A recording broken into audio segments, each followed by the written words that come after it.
Now अब हम यहाँ पे डिस्कस करते हैं universal law of gravitation. So according to this law each particle attract every other particles in this universe.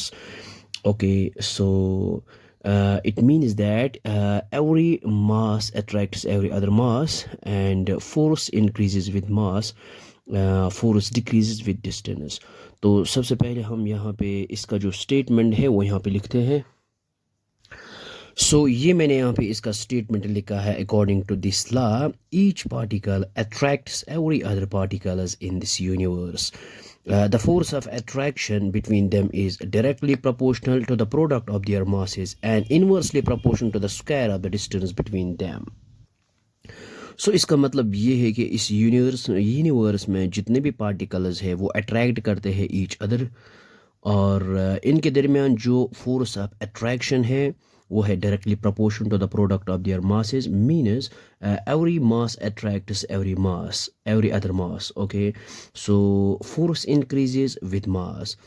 So directly proportional का मतलब ये होता है when two variables change in same directions. Means when variable increases other also increases, and when one variable decreases another also decreases. So inversely proportional का मतलब ये होता है when two variables change in different direction. It means that when one variable increases other decreases, and when one decrease other increase. इसको कहते हैं यहाँ पे inversely proportional. तो यहाँ पे ये कहता है कि the force of attraction जो भी इस यूनिवर्स में पार्टिकल है. सबसे पहले हम यहाँ पे कंसिडर करते हैं टू पार्टिकल्स. ये मैंने यहाँ पे किया है consider two particles of masses. मान लीजिए इसका जो मास है वो है m1 और इसका जो मास है वो है m2, and separated by distance. और मान लीजिए इनके दरमियान जो डिस्टेंस है फ्रॉम सेंटर टू सेंटर वो है r. ये मैंने यहाँ पे लिखा है distance between these two objects या फिर पार्टिकल्स इज r.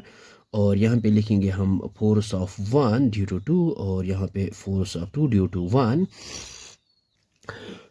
ये हमने यहाँ पे लिखा है consider two particles of masses m1 and m2 separated by a distance r. और इसके बाद हम यहाँ पे लिखेंगे the force of attraction is. तो यहाँ पे है स्टेटमेंट में first point, the force of attraction between them is directly proportional to the product of their masses. Means F is directly proportional to the product of their masses. Means higher the mass, higher will be the force of attraction, and lower the mass, lower will be the force of attraction. इसको हम यहाँ पे रखते हैं equation number first. और statement में second जो है and inversely proportional to the square of the distance between them. Means and F is inversely proportional to the square of the distance between them. Means higher the distance, lower will the force of attraction, and lower the distance, higher will be the force of attraction. Okay, इसको यहाँ पे रखते हैं equation number second. अब हम यहाँ पे लिख सकते हैं from equation first and second, या फिर इसको हम यहाँ पे लिख सकते हैं combining equation first and second. ये हमने यहाँ पे लिखा है combining equation first and second. तो इसको हम यहाँ पे लिख सकते हैं F is directly proportional to the product of their masses and inversely proportional to the square of the distance between them. अब हम यहाँ पे क्या करेंगे, जब हम ये डायरेक्टली प्रोपोर्शनल हटाते हैं तो यहाँ पे एक कांस्टेंट आता है, और हम यहाँ पे लिखेंगे F is equal to constant times constant times यहाँ पे है m1 m2 divided bye r square.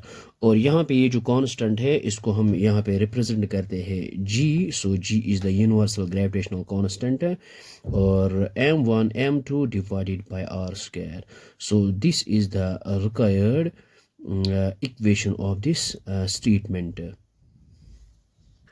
ये हमने यहाँ पे लिखा है wire g is universal gravitational constant, और इट्स वैल्यू इज़, और g का जो वैल्यू है वो है 6.67 into 10⁻⁻11 newton metre square per kg square.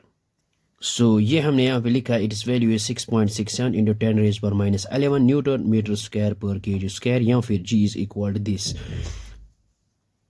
और इसका जो वैल्यू है ये कैलकुलेट किया था हेनरी कैवेंडिश ने, और इसको हम यहाँ पे लिख सकते हैं. ये हमने यहाँ पे लिखा है it's value was calculated by Henry Cavendish. Now अब हम यहाँ पे इसके यूनिट्स लिखते हैं. मीन्स ऐसा यूनिट ऑफ यूनिवर्सल कांस्टेंट. हमारे पास है F is equal to G, यहाँ पे है m1 m2 divided by R square. So or यहाँ पे लिख सकते हैं, ये है g विच इज़ इक्वल, इस r को यहाँ पे मल्टीप्लाई करते हैं, ये आएगा f इंटू आर स्क्वायर, और ये जो m1 m2 है इसको यहाँ पे डिवाइड करते हैं, ये बन जाएगा m1 into m2। So force का जो है वो है न्यूटन, और डिस्टेंस जो है वो इन मीटर्स में है, सो यहाँ पे आएगा मीटर स्क्वायर डिवाइडेड बाय, और मास जो है वो है इन टर्म्स ऑफ केजी। सो यहाँ पे आएगा केजी इंटू यहाँ पे केजी आएगा। सो ये आएगा g इज़ इक्वल टू यहाँ पे n m square divide by KG into KG, ये आएगा केजी का होल स्क्वायर। सो यहाँ पे लिख सकते हैं or, so g is equal to newton metre square per kg square. So or यहाँ पे लिख सकते हैं g is equal to n m square, और यहाँ पे लिख सकते हैं kg रेज्ड पावर -2, क्योंकि इसको हम जब न्यूमरेटर में ले आएंगे ये आएगा -2। So this is the SI unit of universal gravitational constant. So ये हमने यहाँ पे लिखा है SI यूनिट्स ऑफ g। अब हम यहाँ पे लिखेंगे CGS यूनिट्स। सो ये विच इज़ इक्वल, ये आएगा डायन और फिर है सेंटीमीटर स्क्वायर पर ग्राम स्क्वायर। सो ओ आर हम यहाँ पे लिख सकते हैं डायन स्क्वायर सेंटीमीटर और g रेज्ड पावर -2।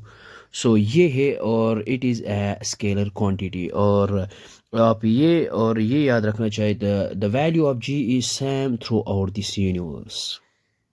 सो ये हमने यहाँ पे लिखा है, the value of g is same throughout this universe. So I hope आपको यहाँ तक ये समझ में आया होगा। सो बहुत ही आसान है ये। So thanks for watching this video.